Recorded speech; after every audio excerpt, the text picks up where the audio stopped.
Welcome to village cooking style. இன்னும் நம்ம சேனலை சப்ஸ்கிரைப் பண்ணாதவங்க சப்ஸ்கிரைப் பண்ணுங்கள். இன்றைக்கி நம்ம பார்க்க போகிற ரெசிபி வெரி ஈஸி அண்ட் சிம்பிளாக செய்கிற வெஜ் பாஸ்தா.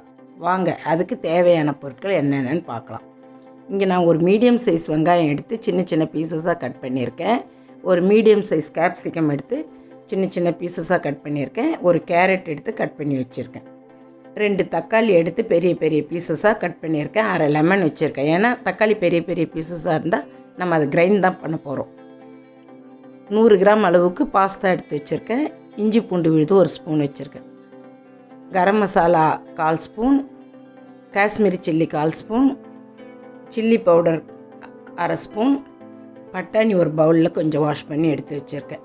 இப்போ நம்ம ஸ்டவ் ஆன் பண்ணி ஃபேன் வச்சு அதில் நான் தண்ணி சேர்த்துட்டு உப்பு சேர்த்து விட்டுட்டு அந்த பாஸ்தாவை சேர்த்து விடுறேன். அது நம்மளுக்கு ஒரு 7-8 நிமிஷம் வேகணும். இப்போ பாருங்கள் வெந்திருக்கு, நல்லா சாஃப்டாக வெந்திருக்கு.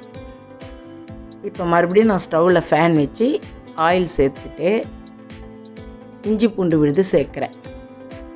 இஞ்சி பூண்டு விழுது சேர்த்துட்டு நம்ம அந்த ரா ஃப்ளேவர் போகிற அளவுக்கு வதக்கி விடணும்.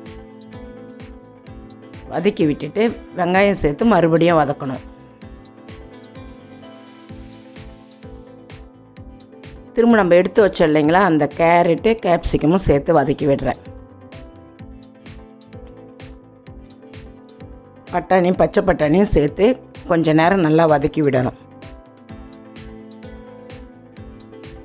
நம்ம ஏற்கனவே ஆல்ரெடி பாஸ்தாவில் உப்பு சேர்த்துருக்கோம், அதனால் கொஞ்சம் சேர்த்து இதை வதக்கி வச்சு கொஞ்சம் நேரம் மூடி விடணும்.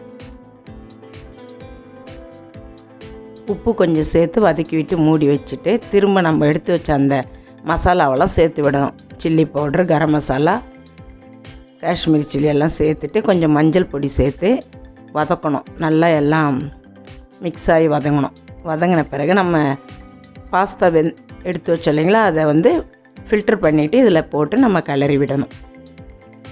அந்த தண்ணியெல்லாம் வடிச்சிட்டு நம்ம இதில் போட்டு கிளறி விடணும்.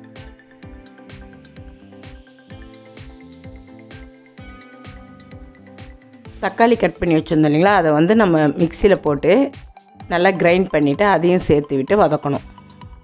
அரைச்சி ஊற்றி வதக்க செஞ்சால் தான் நல்லா டேஸ்ட்டாக இருக்கும். இப்போ லெமன் கொஞ்சம் பிழிஞ்சு விடுறேன். லெமன் சேர்த்து திரும்ப வதக்கி விடணும்.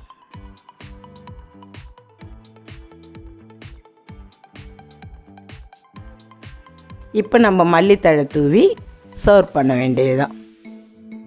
அருமையான வெஜ் பாஸ்தா ரெடி.